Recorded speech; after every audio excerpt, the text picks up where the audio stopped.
हमारे साथ मयूरेश जोशी भी जुड़े हैं बात करने के लिए। मयूरेश, अच्छी खबर है, एक ऑलमोस्ट 5 साल बाद अगर सरकार ऐसा करती है और क्रमबद्ध तरीके से केरोसिन पर अगर आप देखें ये स्टेप लेती है सरकार, तो डेफिनेटली इनकी ईपीएस पे इम्पैक्ट पड़ेगा। ओएनजीसी ने पिछले 4-5 दिनों में काफी स्ट्रॉन्ग मूव दिया भी है। आपकी इस खबर पर प्रतिक्रिया क्या होगी और अभी इन लेवल्स पे आप आईओसी में या फिर ओएनजीसी में इंटरेस्टेड हैं Mayuresh? Morning Virendra ji, I think definitely एक पॉजिटिव खबर है स्पेसिफिकली अपस्ट्रीम कंपनियों के लिए, क्योंकि जितनी अंडर रिकवरीज आई थिंक जो ऑटो फ्यूल्स में इनको झेलनी पड़ रही थी, I think because it's got deregulated, I think that portion is out. Kerosene का एक सिग्निफिकेंट कंट्रीब्यूशन आई थिंक जो ओएमसीज या अपस्ट्रीम कंपनीज बेयर कर रही थी, मेरे ख्याल से I think with the increase that one really aspects, और FY17 का अगर हम ये मान के चलते हैं कि ₹2.5 कम होगा, तो yes I definitely agree. I think 1% का आई थिंक ईपीएस में आई थिंक एक बढ़ोतरी देखने मिल सकती है अपस्ट्रीम कंपनीज के लिए। बट ध्यान में ये भी रखना पड़ेगा वीरेंद्र जी कि आई थिंक जो ऑयल प्राइसेस हैं, ओएनजीसी और ऑयल इंडिया भी एक डायरेक्ट प्ले बन गए हैं कि ब्रेंट ऑयल प्राइसिंग कैसे रहती है। So if the pricing doesn't move up significantly, मुझे लगता है आई थिंक जो प्रॉफिटेबिलिटी एंगल है स्पेसिफिकली अपस्ट्रीम कंपनियों का, वो कुछ खास बदलता नहीं है। तो I consider this as a very sentimentally positive for upstream companies. Downstream companies जैसे आईओसी है, बीपीसीएल है, एचपीसीएल है, जितने इन्होंने अपने केपेक्स प्लान्स किए हैं, I think they are very very significant going forward. डीपॉटलिंग जितनी होगी उनकी एग्जिस्टिंग प्लांट्स में, थ्रूपुट उतना ही ज्यादा बढ़ेगा। दूसरी बात, मार्केटिंग मार्जिन्स इंक्रीज होने के पूरे चांसेस है, जिसकी वजह से इनकी EPS upgrades can go ahead and go increase further. तो मुझे लगता है आई थिंक जो जीआरएम से कंपनीज पोज करेंगी, जो इन्वेंट्री लॉसेस शायद बैलेंस शीट पे नहीं होंगे, ये सपोर्टिव रहेंगे। और अगर मार्केटिंग मार्जिन सपोर्ट करती है तो EPS upgrades will be far greater for OMCs. इसलिए ओएमसी एज अ पैक पे आई थिंक मैं काफी बुलिश रहूंगा। मैं बुलिश था and I still maintain my positive. Right, in fact इस खबर से आगे चलते हैं और आपको नजर रखनी है ऑयल मार्केटिंग पैक पे, ओएनजीसी ऑयल इंडिया पे। लेकिन आईपीओ मार्केट का रुख करते हैं क्योंकि धमाकेदार लिस्टिंग थी क्वेस्ट कॉर्प की, जोरदार रिटर्न और जिस ग्रे मार्केट प्रीमियम था बिल्कुल उसकी तर्ज पे ₹500 के लेवल पे लिस्ट होता हुआ नजर आया। एलएनटी इन्फोटेक के आईपीओ का आज आखिरी दिन है। आईपीओ अब तक 3.58 गुना सब्सक्राइब हुआ है। ओएस के जरिए 1.75 करोड़ शेयर बेच रही है कंपनी। प्राइस बैंड 705 से लेकर ₹710 प्रति शेयर और रिटेल इन्वेस्टर्स को ₹10 का डिस्काउंट। मिस्टर भसीन, एक तो क्वेस्ट कॉर्प, मेरे को पता है कि आप बुक रनिंग लीड मैनेजर्स थे इस पर्टिकुलर कंपनी के, लेकिन क्वेस्ट कॉर्प बहुत स्ट्रॉन्ग लिस्टिंग होती नजर आई, निवेशक उसमें क्या करें, और साथ साथ एलएनटी इन्फोटेक पे आपकी राय सर? हाँ देखिए रजत, ऑल दी आईपीओ जो रिसेंटली आए हैं और जो आने वाले हैं वो एक बहुत अच्छा एंट्री पॉइंट है इन्वेस्टर के लिए, क्योंकि क्वालिटी मैनेजमेंट है, निश बिजनेस है and pricing has been leaves a lot on the table. As far as Quest Corp go, आपने ठीक कहा, हम उसको एक लीड मैनेजर थे और हमें लगता है इससे यहाँ से 10% और आपको अपसाइड मिल सकता है। लेकिन a stock which are almost double, we would recommend booking profit for us. LNT Infotech is also subscribe and so is the upcoming issue of Vodafone and हटको। ये सारे ही क्वालिटी इश्यूज हैं, इनमें सब्सक्राइब कीजिए because हमें लगता है 2016 में IPOs, good quality IPOs could be the flavour of the year. एक दो चीज़ और, अगर आप दो स्टॉक्स पे मैं थोड़ा सा अलर्ट करना चाहूँगा आपको। राकेश, आप देखिए कल एशियन पेंट्स ने अपने ऑल टाइम हाई को छूने के बाद एक रिवर्सल लिया, ऑलमोस्ट डीलों पे बंद हुआ। Same is the case with Berger paints, एक स्ट्रॉन्ग मूव के बाद, ऑल टाइम हाई क्रिएट करने के बाद एक रिवर्सल हमने कल बर्जर पेंट्स में भी देखा। ये देखिए कल ऑलमोस्ट ₹7 नीचे बढ़ के गिर के 2.25% की गिरावट के साथ बंद हुआ है। इन दोनों स्टॉक्स पे कुछ अलर्ट करना चाहेंगे आप हमारे व्यूअर्स को? क्या प्रॉफिट्स को कैश में कन्वर्ट करके बाहर निकल जाए या फिर अभी होल्ड करने चाहिए लॉन्ग पोर्शंस? नहीं वीरेंद्र, होल्ड करना चाहिए। मुझे लगता है अभी भी इसके अंदर मोमेंटम ऊपर की अपसाइड बची हुई है। शॉर्ट टर्म का नजरिया तो भी बचा हुआ है, ऊपर में 1050 1055 के स्तर देखने को मिल सकते हैं। जिन स्तरों पे स्टॉक क्लोज हुआ है वहां से ₹500 नीचे मिलता है, 1020 के अराउंड भी ट्रेडिंग के नजरिए से it's a good buy. Mayuresh, mid cap space में अगर कुछ खरीदारी करनी हो रिजल्ट से पहले, तो कौन सी स्टॉक्स या फिर कौन सी थीम्स आइडेंटिफाई की आपने क्लाइंट्स के लिए? नहीं, लार्जली अगर हम कॉर्पोरेट अर्निंग्स की बात करें तो मेरे ख्याल से I think corporate earning should see some amount of stability ये क्वार्टर में। हैविंग सेड दैट, मुझे लगता है आई थिंक सिक्लिकलिटी के हिसाब से सीमेंट कंपनी आई थिंक अच्छे खासे नंबर्स पोस्ट करना कंटिन्यू करेंगी। जो mid cap consumer durable segment है, कंज्यूमर स्टेपल्स हो या एफएमसीजी हो, वहाँ पे अच्छी खासी ग्रोथ आ सकती है। ऑटो कंपनियों के जैसे नंबर्स आए हैं specifically for the first 2 months April में, आई थिंक वो एक एनकरेजिंग ट्रेंड देते हैं कि अगले कुछ आने वाले क्वार्टर्स में ये वॉल्यूम ग्रोथ सस्टेन हो सकती है। तो अगर स्टॉक स्पेसिफिक रहूँ तो मुझे लगता है आई थिंक बजाज इलेक्ट्रिकल एक बहुत बेहतरीन पिक हो सकती है। जितना उन्होंने एक पेन और एक डिस्ट्रेस देखा है स्पेसिफिकली कंज्यूमर ड्यूरेबल सेगमेंट में, couple that up with their other business segments, lighting, Luminous हो, वहाँ लगता है वहाँ पे एक अच्छी ग्रोथ हो सकती है। और कंज्यूमर सेगमेंट में मुझे लगता है आई थिंक चुनिंदा कंपनियां, इमामी, डाबर अगर कोई होल्ड करता है तो होल्ड करना चाहिए। आप अभी पेंट स्टॉक्स की बात कर रहे थे, मुझे लगता है विद मॉनसून्स एंड कमीशन अच्छी खासी रीपेंटिंग डिमांड आ सकती है पेंटिंग स्टॉक्स। जी चलिए, अब शेयर बाजार लाइव को यही समाप्त करते हैं। छोटा सा आई थिंक थोड़े से देर में हम बढ़ेंगे फर्स्ट ट्रेड के लिए, लेकिन उससे पहले देख लेते हैं अब तक की सुर्खियां।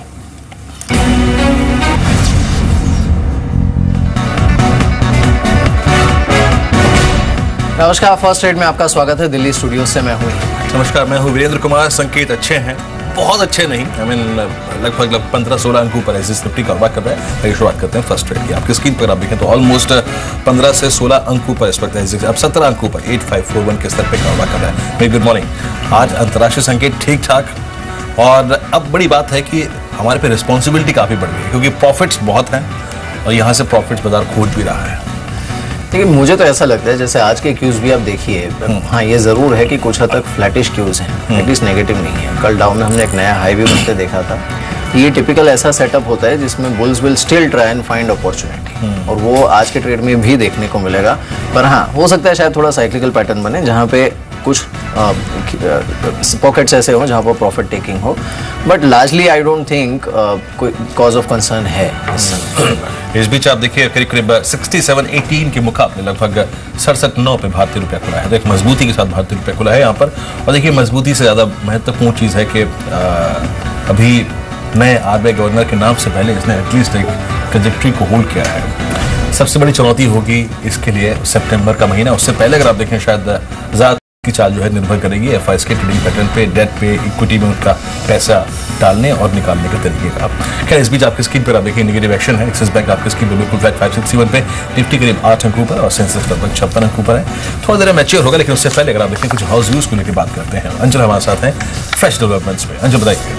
शुक्रिया वीरेंद्र। आज पहली तो कॉल कैडिला हेल्थ केयर के ऊपर है। क्रेडिट स्विस ने आउट परफॉर्म की रेटिंग को बरकरार रखा है शेयर की, और जो टारगेट दे रहे हैं 405 रुपए का दे रहे हैं। ओवरऑल अभी भी बुलिश है, लेकिन हाँ, उन्होंने Q1 को लेके एक वार्निंग टाइप जरूर जारी की। उनको बेसिकली मानना है Q1 नतीजे जो रहेंगे, एक तो पेयर्स के कंपैरिजन में वीक रहेंगे, और ओवरऑल अगर नंबर्स देखेंगे तो वहाँ पे एक स्लगिश टू वीकर नोट्स पे नंबर आते हुए दिखेंगे।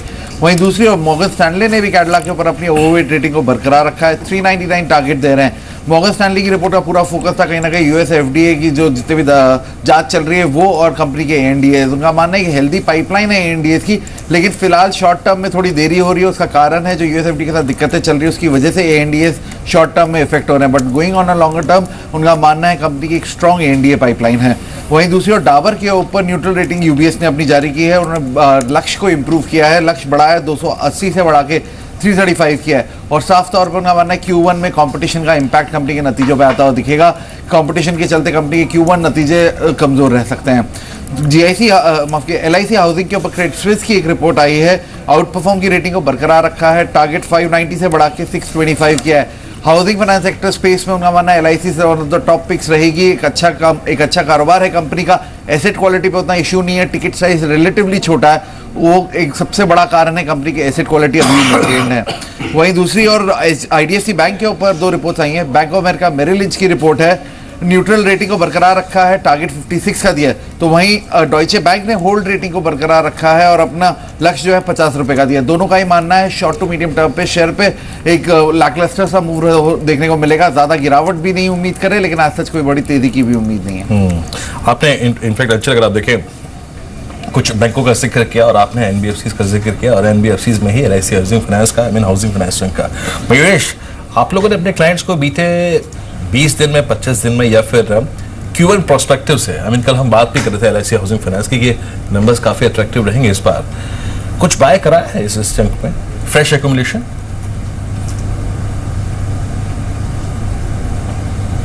नहीं वीरेंद्र जी, आई थिंक मैं काफ़ी बुलिश रहा हूँ आई थिंक LIC हाउसिंग और हाउसिंग फाइनेंस स्पेस जनरली पे।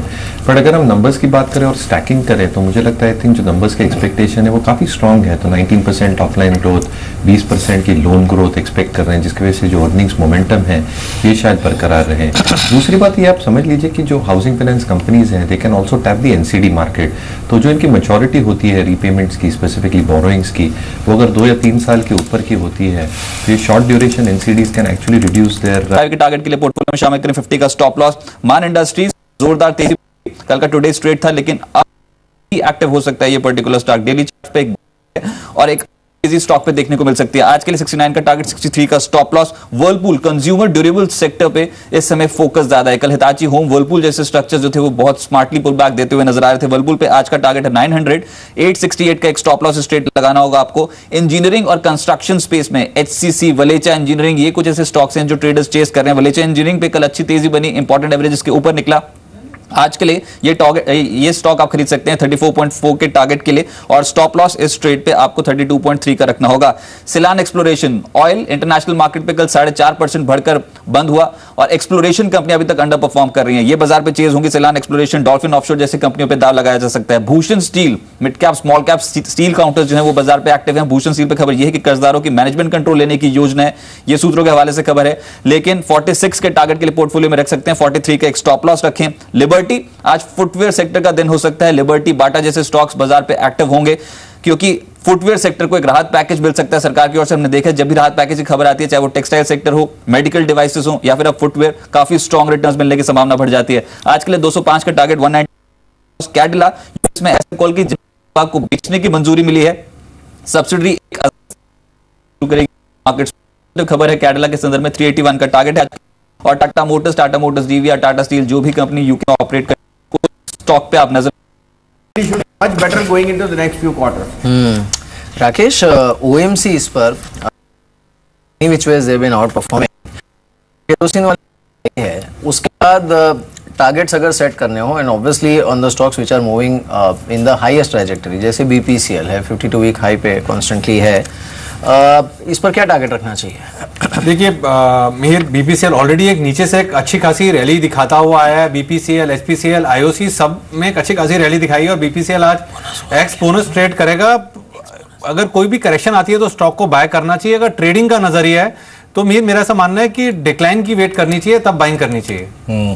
इस बीच अगर आप इंडिकेटिव एक्शन को देखें, थोड़ा सा मैच्योर हो चुका है, फ्रीज हो चुका है। इस बीच निफ्टी करीब 19 अंकों पर, टॉप गेनर्स में ONGC शामिल है 233 के स्तर पे। तो 25 पैसे डीजल, ये आपका केरोसिन प्राइसेस बढ़ाने की जो खबर है, और उसका जो लाइकली इंपैक्ट होगा EPS पे बाजार, उससे अगर आप देखें बड़ा उत्साहित नजर आ रहा है। और 233 के प्राइस पर शानदार मूव के साथ टॉप गेनर इस वक्त ONGC। देन सेकंड दूसरे पायदान पे है गेल, ICICI बैंक कल का स्टार प्राइस परफॉर्मर। और याद रखिए ICICI बैंक कल अपने CY16 के नए हाई से बंद हुआ था, और ये अब CY16 के नए हाई पर है ICICI बैंक। एशियन पेंट्स, जैसे कि राकेश ने कहा था कि प्लीज अपने लॉन्ग ट्रेड्स को अनवाइंड मत करिए, यहाँ पे कोई दिक्कत की बात नहीं है, ठीक वही हो रहा है। भारतीय एयरटेल, टाटा स्टील कल का स्टार प्राइस परफॉर्मर, आज 344 के स्तर पे। उसके बाद भारतीय एयरटेल, माफ कीजिएगा इंफ्राटेल, इसमें तेजी अच्छी खासी है। बैकफुट पे आज थोड़ा सा मारुति है, Ayesha Motors, Adani ports and SEZ and HUL, ये कुछ काउंटर जहां पर थोड़ा सा अगर आप देखेंगे सॉफ्टनेस नजर आ रही है। माफ कीजिएगा। इस बीच मिड कैप में चलता हूं, वो स्टॉक जहां पे तेजी है उसमें आलोक इंडस्ट्रीज छोटा स्टॉक, उसके बाद अदानी पावर, यहां पे लगभग 2% का मूव है। और अगर आप देखें एक अनंतराज 1% का मूव दे रहा है, और बजाज हिंदुस्तान ये करीब करीब ₹1 ऊपर 21.30 के स्तर पे। राकेश, कोई शुगर स्पेस में स्टॉक है आपके पास ट्रेडिंग प्रोस्पेक्टिव से? देखिए वीरेंद्र, शुगर स्टॉक्स ने ऑलरेडी नीचे से एक अच्छी खासी रैली दिखाई है, और अच्छा खासा मोमेंटम हमने नीचे से आता हुआ देखा है। मौजूदा स्तरों पर मेरे को कोई टेक्निकल सेटअप नहीं दिखता है कि ट्रेडिंग के नजरिए से इन स्तरों पर इन स्टॉक के अंदर बाइंग करनी चाहिए। इस बीच अगर आप देखिए और कुछ स्टॉक, एक बार देखते हैं हमारा आज का टुडे ट्रेड वो एग्जैक्टली क्या कर रहा है। आज हमने टुडे ट्रेड में रिकमेंड किया था TVS मोटर्स, कल करीब 304 पे क्लोज हुआ था, और इस बीच अगर आप देखें आपकी स्क्रीन पे ₹7 ऊपर 2% की तेजी के साथ। याद रखिए जो हमने आज इसको पिक किया था, इसके पीछे सबसे क्रिटिकल रीजन था pull back, and pull back because of short covering. मंदड़िया बैकफुट पे, बंदड़िया अनकंफर्टेबल, और आई थिंक अगर ये शॉर्ट कवरिंग और फ्रेश बैंक का कॉम्बिनेशन हुआ ठीक ठाक, ये और स्ट्रॉन्ग दे सकता है। राकेश, इस पुल बैक ट्रेड को आप कैसे प्लेस करेंगे? आई मीन मैंने जो अपना व्यू था वो दे दिया, कह आप कैसे प्लेस करेंगे इस स्टॉक? देखिए वीरेंद्र, काफी बेहतरीन टेक्निकल स्ट्रक्चर है, और मैं इस ट्रेड को पुल बैक ट्रेड नहीं बोलूंगा। स्टॉक ने नीचे में देखें तो एक अच्छा खासा बेस बना लिया है। स्टॉक ने जब पिछले क्वार्टर के नतीजे आए थे उसके बाद स्टॉक करेक्शन में गया था, और एज ऑफ नाउ 295, 296 के नीचे स्टॉक मुझे नहीं लगता जाएगा। कल की क्लोजिंग 304 की थी, उन स्तरों के आसपास स्टॉक मिलता है तो बाय करना चाहिए। एक रैली टूवर्ड 322, 324 शॉर्ट टर्म में मुझे लगता है देखने को मिल सकती है। जी, चलिए इस बीच देख लेते हैं इंडिकेटिव टिक्स में स्टॉक्स कहाँ जाके रुके हैं, बिकॉज निफ्टी करीब 1/4% ऊपर 8540 के आसपास रुका है, लेकिन जो गेनर्स है इसमें ओएनजीसी के अलावा आप देखिए आईसीआईसीआई बैंक ये करीब 264 के आसपास है, Asian Paints, Bharti Airtel, Tata Steel, Coal India, Hindalco, ये कुछ काउंटर्स हैं जिस पर छूंगा। मयूरेश, हिंडाल्को पर क्या व्यू है आपका? नहीं, अच्छी खासी मेयर जी रैली देख चुके हैं हम, और entire play will now become दोनों एस्पेक्ट्स पे। जो इंडियन ऑपरेशंस हैं इनके, उनके smelting operations are working at full capacity, वो महान हो, आदित्य हो, उत्कल हो। तो एल्यूमिनियम प्रोडक्शन की जब हम बात करते हैं that is operating at full capacity. Aluminium pricing has probably stabilised on the LME front. उनकी जो ओवरसीज सब्सिडरी है नॉवलिस, आई थिंक एक्सपेक्टेशन यही है FY17 FY18 में कि $250 मिलियन के आसपास फ्री कैश फेंक सकती है, $250 मिलियन के आसपास केपेक्स है, जिसकी वजह से उनकी जो एक ऑपरेटिंग कैश फ्लो मैट्रिक्स है वो अच्छी खासी हो सकती है। मैनेजमेंट की चाह भी यही है कि जो ऑटो शेयर है that can increase to around 25% for Novelis. तो कंसोलिडेटेड परफॉर्मेंस अगर हम अल्कोआ के रिजल्ट्स देखें तो एनकरेजिंग ट्रेंड दिख रहे हैं। North American, Latin American markets में डिमांड है, स्पेसिफिकली कैन बेवरेज मार्केट्स और लॉन्ग प्रोडक्ट्स का, वो भी स्टेबल दिख रहा है। डोमेस्टिक मार्केट्स में रियलाइजेशन इंप्रूव हुए हैं, so that is probably got reflected in the price. तो इन्वेस्टर्स अगर इस स्टॉक को लोअर लेवल्स पे होल्ड करते हैं तो बिल्कुल होल्ड करना चाहिए। इस बीच आप देखिए बाटा, जो वसीम साहब की आज ये पूरा फुटवेयर स्पेस में टॉप पिक थी, वो अच्छा करता हुआ, और इस वक्त बाटा एक सब्सटेंशियल गेन लेकर अगर आप देखें तो अच्छा कारोबार कर रहा है इस वक्त आपकी स्क्रीन पर। ऑलमोस्ट बाटा अगर आप देखें, बाटा लिबर्टी करीब ₹8 ऊपर, शानदार तेजी दोनों ही स्टॉक्स में, अच्छा मूव है यहाँ पे। एक और स्टॉक जयकॉर्प को देखिए, ये भी काफी डिसेंट मूव देता हुआ, जयकॉर्प में अच्छी खासी तेजी है, ये स्ट्रॉन्ग मूव दे रहा है। मैं एक बार और एक स्टॉक दिखना चाहूंगा, देयर इज मैरिको। कल इस टाइम पे ट्रेडिंग करियर का ऑल टाइम हाई छुआ था, हमें अब तक के सबसे सर्वोच्च रुपए। वसीम साहब, बाटा, लिबर्टी, ऑल्दो आप लिबर्टी को शायद थोड़ा सा दरकिनार कर चुके हैं, जयकॉर्प, मैरिको, इन दोनों स्टॉक्स पर आपका मैंडेट क्या है? Marico ITC Lever should be the outperformance in FMCG, और उसमें आप जब भी डिक्लाइन मिले 23,500-2400 में तो यूनाइटेड स्पिरिट जरूर एक्यूमुलेट करें, क्योंकि जैसे जैसे ये खत्म होएगा this stock will be an outperformer. हमें लगता है 23,500-2400 में इससे नीचे नहीं जाएगा। ये एक बहुत बढ़िया एंट्री पॉइंट है in United Spirits for us in FMCG in the next 2 years, that could be an outperformer. इस बीच आप रिलैक्सो फुटवियर्स को देखिए, 3% ऊपर, ₹14 की तेजी यहाँ पर 495 के स्तर पे। एक रिलायंस इंडस्ट्रियल इंफ्रा, मैंने जयकॉर्प का जिक्र किया था तो इसका जिक्र कैसे ना करूं, ये करीब 3% ऊपर है।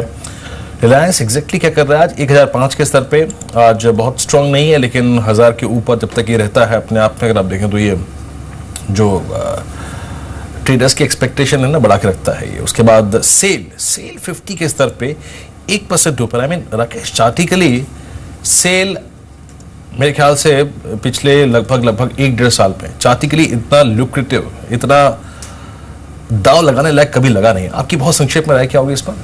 वीरेंद्र, बाय करना चाहिए, 46.5 का स्टॉप लॉस लगाना चाहिए, ऊपर में 53.5 के टारगेट्स देखने को मिल सकते हैं। ओके, चलिए अब हम ओपनिंग की तरफ बढ़ रहे हैं। निफ्टी करीब 19 अंक ऊपर एज पर द इंडिकेटिव एक्शन, और टॉप गेनर आज है ओएनजीसी, गेल, आईसीआईसीआई बैंक। मीर के टर्मिनल पे पहले खुलेगा निफ्टी, मेरे पे बाद में खुलता है अमूमन। खुल गया 8540 पर, आज मेरे में भी खुल गया मीर 22 अंक ऊपर 8542 के स्तर पे। और ओएनजीसी का आप देखिए टॉप, सेंसेक्स लगभग 27,923 के स्तर पे, लगभग 112 अंकों पर। ओएनजीसी का आप देखें करीब ₹3.25 ऊपर, करीब 3.5% ऊपर, करीब ₹7 की मजबूती लेकर अब डे हाई पर 235 पे। गेल यहाँ पे अगर आप देखें अच्छी खासी मजबूती है। आईसीआईसीआई बैंक अगर आप देखें अच्छा कारोबार कर रहा है। बीएचएल ₹1.5 ऊपर है। टाटा स्टील में अगर आप देखें तेजी है, और कोल इंडिया यहाँ पर भी तेजी नजर आ रही है। गेल लगभग 380 के स्तर पे कारोबार करता है। Bank of Baroda banking space से अगर आप देखें ये मूव देता हुआ। टीसीएस, रिलायंस करीब ₹3.5 ऊपर, और आइडिया ये करीब फ्लैट कारोबार कर रहा है इस वक्त। विप्रो में करीब एक छोटा सा गेन, एमएनएम करीब ₹4.5 ऊपर, लेकिन ओएनजीसी इस वक्त ऑलमोस्ट डे हाई में। निफ्टी इस बीच लाल निशान में जाने की तैयारी में है, बस 4 पॉइंट ऊपर है, 8524 का लेवल। जो लूजर्स हैं उनको एक बार देख लेते हैं। निफ्टी के जो लूजर्स हैं इसमें बीपीसीएल यहाँ पर करीब 1% का ड्रॉप है, पर ये क्योंकि एडजस्ट हो रहा है एक्सपोनर से, तो उस वजह से यहाँ पर ये लेवल है। इंडसइंड बैंक है जो कि 1.5% ऊपर है। बॉश पर 1% का ड्रॉप है। डॉक्टर रेड्डीज, हिंदुस्तान यूनिलीवर और सन फार्मा, ये कुछ काउंटर्स हैं जहाँ पर सेलिंग प्रेशर है। अंबुजा सीमेंट्स और यस बैंक है जो कि नीचे है। यस बैंक करीब 0.5% नीचे इस समय ट्रेड करते हुए